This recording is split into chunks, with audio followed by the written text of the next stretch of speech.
Hello guys, നമ്മളെ പുതിയൊരു വീഡിയോയിലോട്ട് എല്ലാവർക്കും സ്വാഗതം. ഇപ്പൊ നിങ്ങൾ ചിന്തിക്കുന്നുണ്ടോ അല്ലേ, മൈ യൂട്യൂബ് ജേർണിയോ എന്താണല്ലേ പറയണത്? കാരണം നമ്മൾ ഈ ഒരു ചാനലിൽ ഒരു 1 സബ്സ്ക്രൈബേഴ്സ് പോലും ആയിട്ടുണ്ടോ എന്നുള്ളത് നിങ്ങൾക്കിപ്പോൾ കൺഫ്യൂഷൻ ആയിരിക്കും അല്ലേ. പക്ഷേ ഞാനിപ്പോൾ സംസാരിക്കാൻ പോകുന്നത് എൻ്റെ വേറൊരു ചാനലിനെ കുറിച്ചാണ്. ഞാൻ ഓൾറെഡി യൂട്യൂബിൽ വീഡിയോസ് ചെയ്ത് മോണിറ്റൈസ്ഡ് ആയി, അതുപോലെ തന്നെ ഫസ്റ്റ് പേയ്മെൻറ്റ് കിട്ടുന്ന ആ ഒരു ലെവലിലേക്ക് എത്തിയിട്ടുണ്ട്. പ്രൂഫ് ഞാൻ നിങ്ങൾക്ക് കാണിച്ചു തരാം.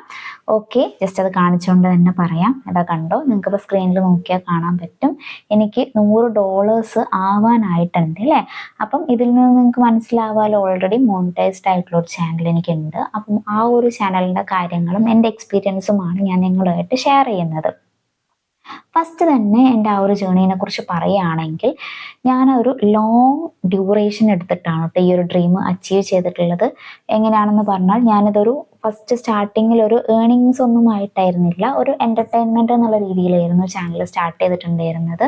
ആ ഒരു എൻ്റർടൈൻമെൻറ്റ് ചാനൽ ആയതുകൊണ്ട് തന്നെ ഇതിൻ്റെ മോണിറ്റൈസേഷൻ ക്രൈറ്റീരിയ, അതുപോലെ തന്നെ വാച്ച് അവേഴ്സ്, ഇങ്ങനത്തെ ഒരു കാര്യവും ഞാൻ ബോധേഡ് ആയിരുന്നില്ല. ജസ്റ്റ് വീഡിയോസ് എടുക്കുക, എന്നിട്ട് ആ ഒരു വീഡിയോസിലൂടെ കമൻസിലൂടെ കിട്ടുന്ന ഹാപ്പിനെസ്സിൽ ഞാൻ സാറ്റിസ്ഫൈഡ് ആവുക, ആ ഒരു കാര്യം മാത്രമായിരുന്നു എൻ്റെ ഒരു ഡ്രീമിലുണ്ടായിരുന്നത്. നിങ്ങളിൽ ആരെങ്കിലും നല്ലൊരു കമൻറ്റ് ഇടുകയാണെങ്കിൽ എൻ്റെത് ഒരു കംപ്ലീറ്റ്ലി ഇപ്പം ഞാനിടുന്ന ആ ഒരു ചാനലിൽ നിന്നും എൻ്റയർലി ഡിഫറെൻ്റ് ആയിട്ടുള്ള ഒരു ചാനലാണ് ഞാൻ ചെയ്തുകൊണ്ടിരുന്നത്. കാരണം ഞാൻ വർക്ക് ചെയ്യുന്നതിൻ്റെ ഇടയിൽ അതിലൊരു ടീച്ചിങ് ഫീൽഡ് എന്നുള്ള രീതിയിൽ ഞാൻ സ്റ്റാർട്ട് ചെയ്തതാണ്. എനിക്ക് ആ ഒരു ടീച്ചിങ് ഫീൽഡ് ഇഷ്ടമാണ്, നിങ്ങളുടെ ആ ഒരു ആക്സെപ്റ്റൻസ് ഇഷ്ടമാണ്, നമ്മളെടുക്കുന്ന ക്ലാസ്സുകൾ ഒരാൾക്ക് മനസ്സിലാവുകയാണെങ്കിൽ അതിൽ നിന്നുള്ള റെസ്പോൺസ് എനിക്കിഷ്ടമാണ്. അങ്ങനത്തെ കാര്യങ്ങൾ വെച്ചിട്ടാണ് ഞാൻ എൻ്റെ ചാനൽ സ്റ്റാർട്ട് ചെയ്തിട്ടുണ്ടായിരുന്നത്. അതുകൊണ്ട് തന്നെയാണ് ഇങ്ങനൊരു വീഡിയോ എനിക്ക് ആ ചാനലിൽ ഇടാൻ പറ്റാത്തതും. കാരണം അതൊരു എൻ്റയർലി ഡിഫറെൻ്റ് ആണ് അല്ലേ. ഞാനൊരു ബിസിനസ്സായിട്ടോ അങ്ങനെ ഒന്നും കണ്ട് സ്റ്റാർട്ട് ചെയ്തതല്ല. എന്നിട്ട് പോലും എനിക്ക് ഈ ഒരു ലെവലിൽ എത്താൻ പറ്റിയിട്ടുണ്ടെങ്കിൽ നിങ്ങൾക്ക് എന്തായാലും നിങ്ങൾ ആ ഒരു ഡ്രീം അച്ചീവ് ചെയ്യാൻ പറ്റും. കാരണം ഈ വീഡിയോ കാണുന്ന നിങ്ങൾ ഓരോരുത്തരും ഇതിന് വേണ്ടിയിട്ട് ട്രൈ ചെയ്യാൻ വന്നവരാണല്ലേ. അല്ലെങ്കിൽ ഇപ്പോൾ ഞാൻ ചെയ്ത പോലെ തന്നെയാണെങ്കിലും, ഞാനിപ്പോൾ വർക്ക് ചെയ്തുകൊണ്ട് തന്നെ അതിൽ നമുക്ക് വർക്കിംഗ് ടൈം കഴിഞ്ഞിട്ടുള്ള ടൈമിൽ ഞാൻ ഹോസ്റ്റലിൽ നിന്നിട്ടായിരുന്നു വർക്ക് ചെയ്തുകൊണ്ടിരുന്നത്. അപ്പം അതിൽ നമ്മൾ വർക്കിംഗ് ടൈം കഴിഞ്ഞാൽ ബാക്കിയുള്ളൊരു ടൈം ഉണ്ടാവുമല്ലോ, അതിൽ ഞാൻ ക്ലാസ്സസ്, എൻ്റെതൊരു കംപ്ലീറ്റ് ടീച്ചിങ് വീഡിയോ ആയതുകൊണ്ട് തന്നെ അതിന് കുറച്ചുകൂടെ എല്ലാത്തിനും എഫേർട്ട് ഇടണം. ഇത് നമ്മളൊരാൾ ഡിപ്പെൻഡ് ചെയ്ത് നിൽക്കുകയാണ് അല്ലേ, അവർ കരിയറിൽ ബേസ് ചെയ്തിട്ട്. അപ്പം അതിന് വേണ്ടിയിട്ട് സ്ലൈഡ് പ്രിപ്പയർ ചെയ്യുക, അങ്ങനത്തെ പല കാര്യങ്ങളും എനിക്ക് ടൈം കിട്ടിയിട്ടുണ്ടായിരുന്നു. അതായത് നമുക്കൊരു ഡ്രീം ഉണ്ടെങ്കിൽ നമുക്ക് അത് ഏണിങ്സിന് വേണ്ടിയിട്ടല്ല. ഞാൻ ഓൾറെഡി പറഞ്ഞല്ലോ, എനിക്ക് നിങ്ങൾ ഇപ്പം ഓരോ സ്റ്റുഡൻസും മിസ് ചെയ്യുന്ന വിളിക്കുന്ന ആ ഒരു വേർഡിന് വേണ്ടിയിട്ട് ഞാൻ ഒരുപാട് ഹാപ്പി ആയിരുന്നു. ഈ ക്ലാസ് നന്നായിട്ടുണ്ട്, ഇതെനിക്ക് നല്ലോണം മനസ്സിലായി, ഇതെനിക്ക് എക്സാമിന് നല്ല യൂസ്ഫുള്ളായി, ഇങ്ങനത്തെ ഓരോ കമൻറ്റും എനിക്ക് വലിയ മോട്ടിവേഷൻ ആയിരുന്നു. ഇതിൽ നിന്ന് കിട്ടുന്ന ആ ഒരു $100-നേക്കാളും മോട്ടിവേഷൻ ആയിരുന്നു. കാരണം എനിക്ക് ഓൾറെഡി ജോബ് ഉണ്ടായിരുന്നു, ഞാൻ കംപ്ലീറ്റ്ലി എൻ്റർടൈൻമെൻ്റ് ആയിട്ടാണ് ചെയ്തത്. പക്ഷേ മറിച്ച് നിങ്ങളിതൊരു ബിസിനസ്സായിട്ട്, അല്ലെങ്കിൽ നിങ്ങൾക്കൊരു ഏണിങ്സിന് വേണ്ടിയിട്ടാണ് നിങ്ങൾ ചെയ്യുന്നതെങ്കിൽ നിങ്ങൾ നോട്ട് ചെയ്യേണ്ട കുറച്ച് കാര്യങ്ങളുണ്ട്.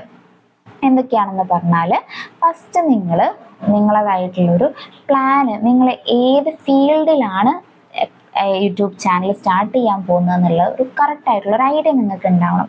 ഓപ്ഷൻസ് പറയുകയാണെങ്കിൽ, നിങ്ങളിപ്പോൾ ഒരു ബ്യൂട്ടി വ്ലോഗാണ് ചെയ്യുന്നത്, അല്ലെങ്കിൽ ബ്യൂട്ടി റിലേറ്റഡ് ആയിട്ടുള്ള കാര്യങ്ങളാണ് ചെയ്യുന്നതെങ്കിൽ, അല്ലെങ്കിൽ ഒരു നിങ്ങളിപ്പം പർച്ചേസിങ്, അതുപോലെ തന്നെ നിങ്ങൾ ആ ഒരു ഷോപ്പിംഗ് വ്ലോഗ് പോലത്തെ കാര്യങ്ങളാണ് ചെയ്യുന്നത്, ഓൺലൈൻ പർച്ചേസിങ്ങിൻ്റെ ഡീറ്റെയിൽസ്, അൺബോക്സിങ്, അങ്ങനത്തെ കൈൻഡ് ഓഫ് വീഡിയോസ് ആണ് ചെയ്യുന്നതെങ്കിൽ കൺസിസ്റ്റൻ്റ് ആയിട്ട് പോവാം. മറിച്ച് നിങ്ങൾക്കിപ്പം കണക്ട് ചെയ്യാൻ പറ്റുന്നൊരു കാര്യം എന്ന് പറഞ്ഞു കഴിഞ്ഞാൽ, നിങ്ങളിപ്പോൾ ഒരു സ്കിൻ കെയർ ലൈക്ക് ചെയ്യുകയാണെങ്കിൽ നിങ്ങൾക്ക് അതിൻ്റെ കൂടെ തന്നെ പർച്ചേസിങ്, അതായത് ഓൺലൈൻ ഷോപ്പിങ്ങിൻ്റെ വ്ലോഗ് ചെയ്യാൻ പറ്റും, അൺബോക്സിങ് വീഡിയോസ് ചെയ്യാൻ പറ്റും. അതിൻ്റെ കൂടെ തന്നെ നിങ്ങൾക്ക് ഡെയിലി വ്ലോഗ്സും ചെയ്യാൻ പറ്റും അല്ലേ. അതൊരു നല്ലൊരു മെത്തേഡാണ്. നിങ്ങൾക്ക് കുറച്ചുകൂടെ ഏൺ ചെയ്യാൻ, നിങ്ങൾ ഇതിൽ എനിക്കിഷ്ടമുള്ളൊരു ആ ഫീൽഡ് ആണെങ്കിൽ ഏൺ ചെയ്യാൻ പറ്റിയിട്ടുള്ളൊരു നല്ലൊരു ഫീൽഡ് തന്നെയാണ് അത്. കാരണം ഒരു ചാനലിൽ തന്നെ സെയിം നിങ്ങൾക്ക് എൻ്റർടൈൻ ആയിട്ട് ആൾക്കാരെ കൊണ്ടുപോകാൻ പറ്റും ആണല്ലേ. അതുപോലെ തന്നെ നിങ്ങൾക്ക് വേറൊരു ഓപ്ഷനായിട്ട് എനിക്ക് തരാനുള്ളത്, നിങ്ങൾക്കിപ്പം ഒരു ചാലഞ്ചിങ് വീഡിയോസൊക്കെ അല്ലേ, ഈറ്റിംഗ് ചാലഞ്ച്, അതുപോലെ തന്നെ നിങ്ങൾ ഫണ്ണി ചാലഞ്ചസ്, ഇപ്പം അങ്ങനെയൊക്കെ നിങ്ങൾ 2-3 ആൾക്കാർ കൂടിയിട്ട് ചെയ്യുകയാണെങ്കിലൊക്കെ നിങ്ങൾ ആ ഒരു ഹാപ്പിനെസ് കാണാൻ, ഇന്നത്തെ സൊസൈറ്റിയിൽ എന്ന് പറഞ്ഞു കഴിഞ്ഞാൽ നമ്മളെ ഫാമിലി ചുരുങ്ങി 2-3 ആൾക്കാരുള്ള ആ ഒരു ഫാമിലിയിലേക്ക് എല്ലാവരും എത്തിയില്ല. അപ്പം ആ ഒരു ഹാപ്പിനെസ്, ഒരു ജെന്യൂൻ ആയിട്ടുള്ളൊരു സന്തോഷം കാണണമെങ്കിൽ, അല്ലെങ്കിൽ ഒരു മൈൻഡ് ഡൈവേർട്ട് ചെയ്യേണ്ടിയിട്ട് നമ്മൾ അടക്കമുള്ള ആളുകൾ ഒരു സോഷ്യൽ മീഡിയയിലേക്ക് വരുന്നുണ്ട് അല്ലേ. ആ ഒരു വന്ന് നോക്കുന്ന സമയത്ത് നിങ്ങൾക്ക് അങ്ങനത്തെ ഒരു വീഡിയോസ് സൊസൈറ്റിക്ക് കൊടുക്കാൻ പറ്റുകയാണെങ്കിൽ അത് വളരെ നിങ്ങൾക്ക് യൂസ്ഫുൾ ആവും. നിങ്ങൾക്ക് ഏൺ ചെയ്യാൻ പറ്റും. അതിൽ നിങ്ങൾക്ക് എങ്ങനെയാണ് നിങ്ങൾക്ക് മോണിറ്റൈസേഷൻ ആയി കഴിഞ്ഞാൽ പിന്നെ നിങ്ങൾക്ക് ഓരോ ബ്രാൻഡുമായിട്ട് കൊളാബറേറ്റ് ചെയ്തിട്ട് നിങ്ങൾക്ക് വീഡിയോസ് ചെയ്യാൻ പറ്റും അല്ലേ. ഇപ്പം എൻ്റെ ചാനലിൽ ഞാനിപ്പോൾ പറഞ്ഞാൽ ഈ ഒരു എമൗണ്ട് എനിക്കായത് ഞാൻ കൊളാബറേഷൻ ഒന്നും എടുക്കാതെ ആ ഒരു എഫേർട്ടിനെ കിട്ടിയ, അതായത് നിങ്ങളെപ്പോലെ ഒരുപാട് സ്റ്റുഡൻസ് എനിക്ക് തന്നിട്ടുള്ളൊരു അച്ചീവ്മെൻ്റ് ആണ് ഈ ഒരു $100 എൻ്റെ ഒരു ജേണി എന്ന് പറഞ്ഞാൽ. എനിക്കിതൊന്നും ചെയ്യാണ്ട് ഒരു കൊളാബറേഷനോ ഒന്നും ചെയ്യാതെ എനിക്ക് ആ ഒരു ഡ്രീമിലേക്ക് അച്ചീവ് ചെയ്യാൻ പറ്റിയെങ്കിൽ നിങ്ങൾക്കും എന്തായാലും പറ്റും. പക്ഷേ ഈ ഒരു $100 എന്ന് പറയുന്നത് ഞാൻ ഈ ഒരു സ്ലോ പ്രോസസ്സ് ആയതുകൊണ്ട് തന്നെ എനിക്ക് ഒരുപാട് ടൈം എടുത്തിട്ടുണ്ട് കേട്ടോ. കാരണം എൻ്റെത് ഞാൻ സീരിയസ് ആയിട്ട് ചാനൽ വർക്ക് ചെയ്ത് തുടങ്ങിയത് ഐ തിങ്ക് ഒരു 2024 2024 ഒരു നവംബർ ഒക്ടോബർ എന്നുള്ള രീതിയിലൊക്കെ സ്റ്റാർട്ട് ചെയ്ത് സീരിയസ് ആയിട്ട് വന്നത് കേട്ടോ. അതിൽ മെല്ലണം ഡെയിലി ഞാൻ വീഡിയോസ് ഇടാറില്ലായിരുന്നു. ഒരു വീക്ക്ലി 3 days 4 days അങ്ങനത്തെ രീതിയിലേ ഇടാറുള്ളൂ. ചിലതിൽ എന്തെങ്കിലും ഞാൻ ഡൈവേർട്ട് ആവുകയാണെങ്കിൽ ചിലപ്പം അതും ഇടില്ല. ഡെയിലി അല്ല വീക്ക്ലി ഒരു 2 അല്ലെങ്കിൽ 1 വീഡിയോ എന്നുള്ള രീതിയിലും സ്റ്റോപ്പ് ചെയ്തിട്ടുണ്ട്. പിന്നെ അതുപോലെ തന്നെ അങ്ങനെ ഇട്ടുകൊണ്ട് തന്നെ ഒരു 1 yearൻ്റെ അടുത്ത് എനിക്ക് മോണിറ്റൈസേഷൻ ആയിട്ടുണ്ട്. അത് ഏറ്റവും ബാഡ് സൈഡാണ് കേട്ടോ പറയുന്നത്, അല്ലെങ്കിൽ ഏറ്റവും വീക്കായിട്ട് ഇട്ടിട്ട് പോലും എന്നാണ് കേട്ടോ പറഞ്ഞത്.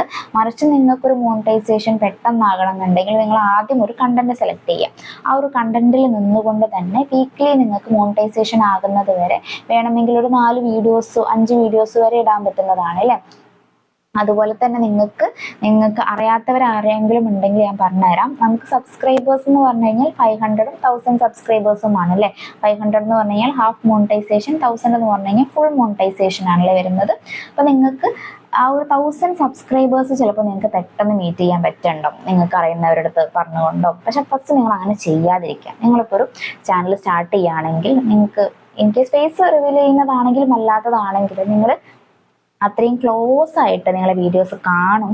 നിങ്ങൾ നന്മ വിചാരിക്കുന്ന കുറച്ച് ആളുകളുണ്ടെങ്കിൽ അവർക്ക് മാത്രം അത് പറഞ്ഞു കൊടുക്കുക. കാരണം അല്ലാണ്ട് നമ്മൾ ചെയ്യുകയാണെങ്കിൽ നമ്മളിപ്പോൾ വിചാരിക്കുക നമ്മളെ ചുറ്റിലുള്ള എല്ലാവരും നമ്മളെ നന്മയായിരിക്കും വിചാരിക്കുന്നത്. ഒരിക്കലും അങ്ങനെയല്ല. നമ്മളെ ചുറ്റിലുള്ള ആൾക്കാർ, നമുക്ക് നല്ലത് വരണമെന്ന് വിചാരിക്കുന്ന ആൾക്കാർ വളരെ കുറവായിരിക്കും. അല്ലെങ്കിൽ നിങ്ങളൊരു പിക്കി പേഴ്സൺ ആണെങ്കിൽ നിങ്ങൾ ചുറ്റുള്ള ആൾക്കാരിൽ നിന്ന് നല്ല ആൾക്കാരെ മാത്രമേ നിങ്ങളെ കൂടെ നിർത്തുന്നുണ്ടെങ്കിൽ ഓക്കെ. പക്ഷെ ഒരുവിധം ആൾക്കാരൊക്കെ നമ്മൾ സറൗണ്ടിങ്ങിലുള്ള പല ആളുകളുമായിട്ട് ഫ്രണ്ട്ഷിപ്പ് ഉണ്ടാവും, അതുപോലെ തന്നെ റിലേറ്റീവ്സ് ഉണ്ടാവും, ഒക്കെ ഉണ്ടാവും അല്ലേ. അപ്പം നിങ്ങൾ തുറന്ന് എല്ലാവരുടെ അടുത്തും അത് പറയാതിരിക്കാം. നിങ്ങളെ ഡ്രീം എന്ന് പറഞ്ഞു കഴിഞ്ഞാൽ നിങ്ങളെ മാത്രം ഡ്രീമാണ്, അല്ലെങ്കിൽ നിങ്ങളെ സറൗണ്ട് ചെയ്തിട്ടുള്ള കുറച്ച് ആളുകളുടെ ഡ്രീമാണ് അല്ലേ. കുറച്ച് ആളുകൾ ഉണ്ടെങ്കിൽ കൂടെ നിങ്ങളത് അച്ചീവ് ചെയ്യുക. നിങ്ങളെ ആ ഒരു അച്ചീവ്മെൻറ്റിൽ ഹാപ്പിനെസ് കിട്ടുന്നത്, നിങ്ങളത്ര ഹാപ്പിനെസ് കിട്ടുന്ന വേറൊരാൾ ഉണ്ടാവുമായിരിക്കാം. പക്ഷെ എന്നാലും ചിലപ്പം ഉണ്ടാവാതെയും ഇരിക്കുക അല്ലേ. അപ്പം ആ ഒരു റിയാലിറ്റി നിങ്ങളെ മൈൻഡിൽ വെച്ചുകൊണ്ട് എന്നിട്ട് നിങ്ങൾ ആ ഒരു ചാനൽ സ്റ്റാർട്ട് ചെയ്യുന്ന സമയത്ത് നിങ്ങൾ ആ ഒരു കണ്ടന്റ് ബേസ് ചെയ്തിട്ട് ആരൊക്കെയാണോ നിങ്ങളിലേക്ക് വരുന്നത് അവർ വന്നോട്ടെ. ഇപ്പം എൻ്റെ ഒരു ചാനൽ തന്നെയാണെങ്കിലും ഇപ്പം ഞാൻ ഈ ചാനൽ സ്റ്റാർട്ട് ചെയ്തത് ആരുടെ അടുത്തും പറഞ്ഞിട്ടില്ല. നിങ്ങൾക്ക് യൂസ്ഫുൾ ആവുകയാണെങ്കിൽ മാത്രം വന്ന് സബ്സ്ക്രൈബ് ചെയ്യുക, കാണുക എന്നുള്ള രീതിയിലാണ് ഞാനിപ്പോൾ ഈ ഒരു ചാനൽ സ്റ്റാർട്ട് ചെയ്തിട്ടുള്ളത്. ഇതുപോലെ തന്നെ എനിക്ക് നിങ്ങളുമായിട്ടൊരു സംസാരിക്കുക, ഓപ്പൺ ആയിട്ടുള്ളൊരു സംസാരം എന്നുള്ള രീതിയിൽ മാത്രമാണ് ഈ ഒരു ചാനൽ സ്റ്റാർട്ട് ചെയ്തിട്ടുള്ളത്. ഏർണിങ്സ് എന്നുള്ള രീതിയിലല്ല. അപ്പം നിങ്ങൾ ഓപ്പൺ ആയിട്ട് ഇതിൻ്റെ താഴെ കമൻറ്റ് ചെയ്യുക. നിങ്ങൾക്ക് എന്തെങ്കിലും കാര്യങ്ങൾ ചോദിക്കാനുണ്ടെങ്കിൽ ഇപ്പം എനിക്ക് അറിയുന്ന കാര്യങ്ങൾ അല്ലേ, ഇപ്പം യൂട്യൂബ് ജേണി എനിക്കറിയാം. ഇപ്പോൾ ഇനിയിപ്പം ഇതിൽ വേണമെങ്കിൽ ഇപ്പോൾ ഒരു $100 ആയി കഴിഞ്ഞാൽ അതിന് ശേഷം ഉള്ളൊരു പ്രൊസീജിയർ എന്തൊക്കെയാണെന്ന് വേണമെങ്കിൽ എനിക്ക് നിങ്ങളുമായിട്ട് ഷെയർ ചെയ്യാൻ പറ്റും. അങ്ങനെ എനിക്ക് അറിയുന്ന കാര്യങ്ങളെക്കുറിച്ച് നിങ്ങൾക്ക് ഡൗട്ട് ഉണ്ടെങ്കിൽ ചോദിച്ചാൽ എന്തായാലും ഞാൻ ക്ലിയർ ചെയ്ത് തരുന്നതാണ്. അപ്പോൾ നമ്മൾ എവിടെയായിരുന്നു നിർത്തിയത്? നമ്മൾ പറഞ്ഞ കാര്യങ്ങളൊന്നും മാറിപ്പോയെന്ന് തോന്നുന്നു അല്ലേ. അപ്പോൾ നിങ്ങളൊരു ചാനൽ സ്റ്റാർട്ട് ചെയ്യുകയാണെങ്കിൽ ഇതുപോലെ ഒരു കണ്ടന്റ് ചൂസ് ചെയ്യുക. ഇപ്പം ഞാനിപ്പം ഒരു ബ്യൂട്ടി റിലേറ്റ് ചെയ്തിട്ട് പറയാം അല്ലേ. അപ്പം അല്ലെങ്കിൽ ഒരു എൻ്റർടൈൻമെൻറ്റ് റിലേറ്റ് ചെയ്തിട്ട് പറയാം അല്ലേ. അപ്പോൾ എല്ലാവർക്കും കാണാൻ ഇഷ്ടമുള്ളൊരു കാര്യമാണല്ലോ എൻ്റർടൈൻമെൻറ്റ്. അപ്പോൾ നിങ്ങളൊരു എൻ്റർടൈൻമെൻറ്റ് എന്നുള്ളൊരു കാര്യം ചൂസ് ചെയ്യുകയാണെങ്കിൽ അപ്പോൾ നിങ്ങൾക്ക് എങ്ങനെയാണ് ആ ഒരു എൻ്റർടൈൻമെൻറ്റ് ആളുകൾക്ക് കൊടുക്കാനുള്ളത്. ചിലത് ഫാമിലി ഹാപ്പി മൊമെൻറ്റ്സ് ആണെങ്കിൽ എല്ലാവർക്കും അവരുടെ പ്രൈവസി പോകുന്നതായിരിക്കും അല്ലേ. മറിച്ച് നിങ്ങൾക്ക് ഇപ്പം എക്സാമ്പിൾസ് പറയുകയാണെങ്കിൽ ഈ ഒരു പുള്ളോത്തീൻ്റെ ചാനൽ അല്ലേ, എനിക്കത് ഭയങ്കര മോട്ടിവേറ്റഡ് ആയിട്ട് തോന്നിയിട്ടുള്ളതാണ്. 3 ഫ്രണ്ട്സ് കൂടിയിട്ട് ചെയ്യുന്ന ആ ഒരു ചാനൽ ഭയങ്കര എൻ്റർടൈൻമെൻ്റ് ആണ്, എല്ലാവർക്കും ഇഷ്ടപ്പെടുന്ന രീതിയിലാണ് അവർ ആ ഒരു റിലേഷൻ, ആ ഒരു ബോണ്ടിങ്, അവർ ആ ഒരു ഹാപ്പിനെസ് എല്ലാം നമുക്ക് ഇഷ്ടമാണല്ലേ കാണാൻ. എത്ര ആൾക്കാരത് കാണുന്നുണ്ട് എന്ന് എനിക്കറിയില്ല.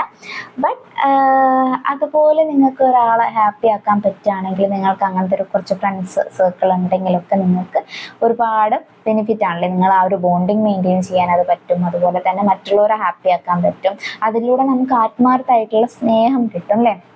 അവരൊക്കെ സ്നേഹിക്കുന്ന എത്ര ആൾക്കാരുണ്ട്. അപ്പം ഞാനാണെങ്കിൽ പോലും അവരൊരു വീഡിയോ കാണുന്നൊരു ഫാനാണ്. എനിക്ക് അവരെ ഭയങ്കര 3 ആൾക്കാരെയും ഭയങ്കര ഇഷ്ടമാണ്.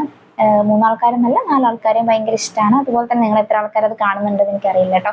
അതുപോലെ തന്നെ ബ്യൂട്ടി വ്ളോഗ് ആണെങ്കിൽ, ഇപ്പം ബ്യൂട്ടി വ്ളോഗ് നിങ്ങൾ കാണുന്നവരാണെങ്കിലൊക്കെ അങ്ങനത്തെ കുറേ ഇപ്പോൾ സിംപ്ലി മൈ സ്റ്റൈൽ ഉണ്ണി അങ്ങനത്തെ ഒരുപാട് ആൾക്കാരുണ്ട് അല്ലേ. ജെന്യൂണായിട്ട് കാര്യങ്ങൾ പറഞ്ഞാൽ നമുക്ക് എന്തും സപ്പോർട്ടീവായിട്ട് ചോദിക്കാനും അങ്ങനെയൊക്കെ പറ്റുന്ന രീതിയിൽ. അപ്പം അതുപോലെ നിങ്ങൾ ജെന്യൂനായിട്ടിരിക്കുക. നിങ്ങൾ എന്താണോ ചെയ്യുന്നത്, നിങ്ങൾക്ക് എന്താണോ കഴിവുള്ളത്, നിങ്ങൾക്ക് എന്താണോ താല്പര്യമുള്ളത്, ആ ഒരു ഫീൽഡ് ചൂസ് ചെയ്യാം. എന്നിട്ട് അതിൽ നിങ്ങളതായിട്ടുള്ള രീതിയിൽ മറ്റുള്ളവരുടെ അഭിപ്രായങ്ങൾ നോക്കാം. പക്ഷെ നിങ്ങളെ ഐഡിയാസ് എപ്പോഴും യുണീക്ക് ആയിരിക്കും അല്ലേ. മറ്റൊരാളെ ഐഡിയ നമ്മൾ കോപ്പി ചെയ്യുമ്പം എന്തായാലും അതിലൊരു റിപ്പീറ്റേഷൻ ഫീൽ ഉണ്ടാവും. മറിച്ച് നിങ്ങളതായിട്ടുള്ള രീതിയിൽ സംസാരിക്കുക, നിങ്ങളതായിട്ടുള്ള രീതിയിൽ അത് പ്രസൻറ്റ് ചെയ്യുക. അതിന് ഏത് രീതിയിലും ആയിക്കോട്ടെ. നിങ്ങൾക്കിപ്പോൾ ഫേസ് റിവീൽ ചെയ്യണമെങ്കിൽ അങ്ങനെ, ഫേസ് റിവീൽ ചെയ്തിട്ടാണെങ്കിൽ അങ്ങനെ. മറിച്ച് നിങ്ങളൊരു വ്ളോഗ് ഇപ്പോൾ നാച്ചുറലി ഇപ്പം നിങ്ങൾ പോകുന്ന സ്ഥലങ്ങളെ വീഡിയോ എടുത്തിടുകയാണ്, അങ്ങനെയാണെങ്കിൽ ഓക്കെ. അങ്ങനെ നിങ്ങൾക്ക് എന്തിലാണോ നിങ്ങൾക്കിപ്പോൾ ഫോട്ടോഗ്രാഫി ഇഷ്ടമുള്ളതാണെങ്കിൽ അതേ രീതിയിൽ നിങ്ങൾക്ക് നിങ്ങൾ ആ ഒരു സെയിം കണ്ടന്റിൽ കൺസിസ്റ്റൻ്റ് ആയിട്ട് നിൽക്കുകയാണെങ്കിൽ നിങ്ങൾക്ക് എന്തായാലും നിങ്ങൾ ആ ഒരു ലെവലിലേക്ക് എത്താൻ പറ്റും. പക്ഷെ നിങ്ങൾക്ക് പെട്ടെന്ന് ഇതുപോലെ തന്നെ മോണിറ്റൈസേഷൻ ആവണമെന്നുണ്ടെങ്കിൽ നിങ്ങൾ കുറച്ചൊരു സ്റ്റാർട്ടിങ്ങിൽ എഫേർട്ട് ഇടണം. നിങ്ങൾ ഈ ഒരു പ്ലാനിങ് ആദ്യം കറക്റ്റ് ചെയ്യുക. വീക്കിലി ഇത്ര ഡേയ്സ് ഞാൻ വീഡിയോ ഇടും, ഇന്ന ടൈമിൽ ഞാൻ വീഡിയോ ഇടും. ഇപ്പം ഒരു ഉച്ചയ്ക്ക് 1 മണി അല്ലെങ്കിൽ വൈകുന്നേരം ഒരു 4 മണി അങ്ങനെയാണെങ്കിൽ ആ ഒരു ടൈമിൽ ഡെയിലി ഇടാൻ ശ്രദ്ധിക്കുക. ഇപ്പം ഡെയിലി വീഡിയോസ് ആണെങ്കിലും അൾട്ടർനേറ്റ് ആയിട്ട് ഇടുന്നതാണെങ്കിലും ഒക്കെ ആ ഒരു ടൈമിൽ നിങ്ങൾ ഇടുക. പിന്നെ വേണമെങ്കിൽ നിങ്ങൾക്ക് പോസ്റ്റും കാര്യങ്ങളും ഇടാം. അത് റിലേറ്റ് ചെയ്ത് ഷോർട്സ് അല്ലേ, ഷോർട്സ് നിങ്ങൾക്ക് മാക്സിമം ഇടാൻ പറ്റും. ഷോർട്സിലൊക്കെ നിങ്ങൾക്ക് അത്രയും വ്യൂസ് കിട്ടിയെങ്കിൽ മാത്രമേ ഒരു മോണിറ്റൈസേഷൻ എന്നുള്ള രീതിയിലേക്ക് വരുള്ളൂ. നിങ്ങൾക്കൊരു ലോങ് വീഡിയോ ആണ്, നിങ്ങൾക്ക് നല്ലൊരു കണ്ടന്റ് നിങ്ങൾക്ക് ഇടാനുണ്ടെന്നുണ്ടെങ്കിൽ ലോങ് വീഡിയോ ചൂസ് ചെയ്യുന്നതായിരിക്കും എൻ്റെ ഒരു ഒപ്പീനിയനിൽ ബെസ്റ്റ്. ലോങ് വീഡിയോ ആവുന്ന സമയത്ത് നിങ്ങളെ കണ്ടന്റ് ഇഷ്ടപ്പെട്ടവരത് കാണുമ്പം അത് ഫുള്ള് കാണുകയും ചെയ്യും. നിങ്ങൾക്ക് വാച്ച് അവർ എന്ന് പറയുമ്പോൾ നിങ്ങൾക്കറിയാം, ഹാഫ് മോണിറ്റൈസേഷന് 3000. എൻ്റെ മോണിറ്റൈസേഷൻ ആകുമ്പോൾ അങ്ങനെയായിരുന്നു കേട്ടോ. ഹാഫ് മോണിറ്റൈസേഷന് 3000, ഫുൾ മോണിറ്റൈസേഷൻ ആണെങ്കിൽ 4000 എന്നുള്ള രീതിയിൽ ഉണ്ടാവും. അപ്പം അതേ രീതിയിൽ നിങ്ങൾക്ക് ആ ഒരു 4000 വാച്ച് അവർ കംപ്ലീറ്റ് ചെയ്യണമെന്നുണ്ടെങ്കിൽ നിങ്ങൾക്കിപ്പോൾ എന്തായാലും ഒരു ലോങ് വീഡിയോസ് ആണ് കൂടുതൽ യൂസ്ഫുൾ ആയിട്ടുണ്ടാവുക. കുറേ ആൾക്കാർ, നിങ്ങൾക്ക് ഇഷ്ടപ്പെട്ട ആൾക്കാർ അത് കാണുകയാണെങ്കിൽ നിങ്ങൾക്കത് പെട്ടെന്ന് അച്ചീവ് ചെയ്യാൻ പറ്റും. പിന്നെ ആ ഒരു മോണിറ്റൈസേഷൻ ആവുക എന്നുള്ളത് ഇതിൻ്റെ ഒരു ഫസ്റ്റ് ക്രൈറ്റീരിയ മാത്രമാണ്. മോണിറ്റൈസേഷൻ ആയിക്കഴിഞ്ഞാൽ നിങ്ങൾക്ക് നിങ്ങളെ ചാനലിൽ മെമ്പർഷിപ്പ് എടുക്കുന്ന ചാനൽസ് ഒക്കെ ആണെങ്കിൽ അതിൽ മെമ്പർഷിപ്പ് എടുക്കുമ്പോൾ നിങ്ങൾക്ക് അതിലൊരു ഏണിങ്സ് കിട്ടും. അതുപോലെ തന്നെ പിന്നെ നിങ്ങൾക്ക് അതിൽ ആളുകൾ കാണുന്നതിനനുസരിച്ചിട്ടാണ് അല്ലേ, നിങ്ങൾക്ക് എത്ര ആൾക്കാർക്ക് അറിയാമെന്ന് എനിക്കറിയില്ല, നമ്മളെ വ്യൂസിനനുസരിച്ചിട്ടാണ് നമുക്ക് ആ ഒരു പേയ്മെൻറ്റ് കിട്ടുക. നിങ്ങൾ കംപ്ലീറ്റ് വാച്ച് അവർ കംപ്ലീറ്റ് ആയിട്ടുണ്ടെങ്കിലോ നിങ്ങൾ മോണിറ്റൈസേഷൻ ആയിട്ടുണ്ടെങ്കിൽ മോണിറ്റൈസേഷൻ ആയി നെക്സ്റ്റ് ഡേ മുതലാണ് നിങ്ങൾ ഏണിങ്സ് സ്റ്റാർട്ട് ചെയ്യുന്നത്. നിങ്ങൾക്ക് വരുന്ന എന്താണ് കൊളാബറേഷൻ അങ്ങനത്തെ കുറേ കാര്യങ്ങളായിട്ട് കണക്ട് ചെയ്തിട്ടുണ്ടാവും നിങ്ങളെ ഏർണിങ്സ് എന്നുള്ളത്. അപ്പോൾ നിങ്ങൾ ഫസ്റ്റ് നിങ്ങൾ ഈ ഒരു മോണിറ്റൈസേഷൻ ക്രൈറ്റീരിയ എത്ര മാസം കൊണ്ട് നിങ്ങൾ കംപ്ലീറ്റ് ആക്കുക എന്നുള്ളത് നിങ്ങൾ സ്വന്തമായിട്ടൊരു പ്ലാൻ ഇടുക കേട്ടോ. കുറച്ച് അങ്ങോട്ടോ ഇങ്ങോട്ടോ ഉണ്ടാകുമെങ്കിലും നിങ്ങൾ കറക്റ്റ് പ്ലാനിങ്ങിലൂടെ പോയി കഴിഞ്ഞാൽ നിങ്ങൾക്ക് എന്തായാലും അച്ചീവ് ചെയ്യാൻ പറ്റും. എനിക്ക് ഇത്രയും ഡിലേ ആയതെന്ന് പറഞ്ഞു കഴിഞ്ഞാൽ ഞാൻ ആ ഒരു ക്രൈറ്റീരിയ കറക്റ്റ് വെച്ചിട്ടുണ്ടായിരുന്നില്ല. ഇതുപോലെ തന്നെ പക്ഷെ ഞാൻ പറഞ്ഞു ഇങ്ങനെ നിന്നിട്ട് പോലും എനിക്കൊരു 1 ഇയറിൽ ഞാൻ അൾട്ടർനേറ്റ് ആയിട്ട് അല്ല, എനിക്ക് തോന്നിയ ഒരു ടൈമിൽ ഞാൻ വീഡിയോ ഇട്ടിട്ട് പോലും എനിക്ക് 1 ഇയറിൽ മോണിറ്റൈസ്ഡ് ആയിട്ടുണ്ട്. പിന്നെ അത് കഴിഞ്ഞിട്ട് എനിക്ക് എടുത്തൊരു ടൈം എന്ന് പറഞ്ഞു കഴിഞ്ഞാൽ ഇപ്പം അതിനുശേഷം ഇപ്പോൾ ഒരു 2026 ആയി. ഒരു അപ്പം നവംബർ ടു പറയുകയാണെങ്കിൽ ഒരു 8 months ആ ഒരു ടൈമൊക്കെ എടുത്തിട്ടുണ്ട് കേട്ടോ. എനിക്കിപ്പോൾ ഒരു $100 ആവാൻ. എന്നാലും ഞാൻ അതിൽ അധികം എഫേർട്ട് ഇട്ടിട്ടില്ല. എനിക്ക് തോന്നുന്നു ഇപ്പം ഒരു 3-4 മാസമായിട്ട് ഞാനിതിൽ വീഡിയോ അപ്ലോഡ് ചെയ്തിട്ടുണ്ടായിരുന്നില്ല. എന്നിട്ട് പോലും നമ്മളൊരു യൂസ്ഫുൾ കണ്ടന്റ് ഇടുന്ന സമയത്തുള്ളൊരു ബെനിഫിറ്റ് എന്ന് പറഞ്ഞു കഴിഞ്ഞാൽ അതിന് ആൾക്കാർ കാണും. അപ്പോൾ നമുക്കതിലൊരു ചെറിയൊരു ഏണിങ്സ് കിട്ടിക്കൊണ്ടിരിക്കും. അതൊരു വലിയ കാര്യമാണ്. നമ്മളൊരു സൈഡായിട്ട് ചെയ്യുന്ന ഒരു കാര്യമാണെങ്കിൽ യൂട്യൂബ്. പക്ഷെ നിങ്ങൾ മെയിനായിട്ട് ചെയ്യുകയാണെങ്കിൽ നിങ്ങൾക്ക് ഫുൾ ടൈം ഇതിന് കൊടുക്കാം. ഇപ്പം ഇതിനകം തന്നെ എനിക്ക് ഏണിങ്സ് കിട്ടേണ്ടതാണ്. പക്ഷെ ഞാൻ പറഞ്ഞല്ലോ ഒരു 4 months തന്നെ ഞാനതിൽ വീഡിയോ ഇട്ടിട്ടുണ്ടായിരുന്നില്ല. എന്നിട്ട് പോലും എനിക്കതിൽ ഏണിങ്സ് കിട്ടിയിട്ടുണ്ട് എന്നുള്ളതാണ് ഒരു യാഥാർത്ഥ്യം. അപ്പോൾ നിങ്ങൾ എന്തായാലും എഫേർട്ട് ഇട്ട് കഴിഞ്ഞാൽ, നിങ്ങളിതിൽ കറക്റ്റ് ഒരു പ്ലാനിങ്ങോട് കൂടിയിട്ട് മുന്നോട്ട് പോയി കഴിഞ്ഞാൽ നിങ്ങൾക്ക് എന്തായാലും നല്ലൊരു രീതിയിലൊരു യൂട്യൂബ് ചാനൽ സ്റ്റാർട്ട് ചെയ്ത് നിങ്ങൾക്ക് നല്ലൊരു ലെവലിൽ തന്നെ എത്താൻ പറ്റും. ഓക്കെ, അപ്പോൾ നമ്മൾ ഈ ഒരു വീഡിയോ യൂസ്ഫുൾ ആയോ എന്നുള്ളത് പറയാം. ഞാൻ ജസ്റ്റ് എൻ്റെ ഒരു ബേസിക് ജേണിയാണ് പറഞ്ഞിട്ടുള്ളത്, ഒരു സ്റ്റാർട്ടിങ് ടോക്കാണ്. അപ്പോൾ നിങ്ങൾ എത്ര ആൾക്കാർക്ക് ഇതൊക്കെ ഇഷ്ടമാവുമെന്ന് എനിക്കറിയില്ല. ഞാൻ പറഞ്ഞല്ലോ നമ്മൾ ഏണിങ്സും കാര്യങ്ങളും ഒക്കെ ഈ ഒരു ലെവലിലാണ്. $100 പെട്ടെന്ന് ആവുകയാണെങ്കിൽ $100 ഓക്കെ, അതിൻ്റെതായിട്ടുള്ള രീതിയിലാവട്ടെ എന്നുള്ള രീതിയിൽ തന്നെയാണ് ഞാൻ വെയിറ്റ് ചെയ്യുന്നത്. ആവുകയാണെങ്കിൽ അത് റിലേറ്റ് ചെയ്തിട്ടുള്ള വീഡിയോസ് ഞാൻ എന്തായാലും നിങ്ങളോട് ഷെയർ ചെയ്യുന്നതാണ്. പിന്നെ ജസ്റ്റ് നമ്മൾ യൂട്യൂബ് റിലേറ്റ് ചെയ്തിട്ടുള്ള ഇൻഫർമേഷൻ വീഡിയോ മാത്രമായിട്ടുള്ള നിങ്ങളായിട്ടുള്ള ഒരു ചിറ്റ് ചാറ്റ് കൈൻഡ് ഓഫ് ചാനലാണ് നമ്മളിപ്പം പ്രിപ്പയർ ചെയ്യുന്നത്. കുറച്ചുകൂടെ നിങ്ങൾക്ക് ഇഷ്ടപ്പെടുന്ന രീതിയിൽ സംസാരിക്കാൻ, കാര്യങ്ങൾ ഷെയർ ചെയ്യാൻ, ജസ്റ്റ് ഒരു അങ്ങനത്തെ ഒരു കൂളായിട്ടുള്ളൊരു ചാനലാണ് ഞാൻ പ്ലാൻ ചെയ്തിട്ടുള്ളത്. ഓക്കെ, അപ്പോൾ നിങ്ങൾക്ക് ഈ ഒരു വീഡിയോ ഇഷ്ടപ്പെടുകയാണെങ്കിൽ എന്തായാലും ലൈക്ക് ചെയ്യുക. അതുപോലെ തന്നെ നിങ്ങളുടെ അഭിപ്രായങ്ങൾ കമൻറ്റ് സെക്ഷനിൽ പറയുക. എന്തെങ്കിലും ഡൗട്ടോ കാര്യങ്ങളോ ഉണ്ടെങ്കിൽ നിങ്ങൾ കമൻറ്റ് സെക്ഷനിൽ ചോദിച്ചാൽ ഞാൻ നെക്സ്റ്റ് വീഡിയോകളിലായിട്ട് ക്ലിയർ ചെയ്യാം. അതുപോലെ തന്നെ ഈ ഒരു ചാനൽ ഇഷ്ടമാണെങ്കിൽ നിങ്ങൾ സബ്സ്ക്രൈബ് ചെയ്യുക. ഓക്കെ, അപ്പം എല്ലാവർക്കും ബൈ ബൈ.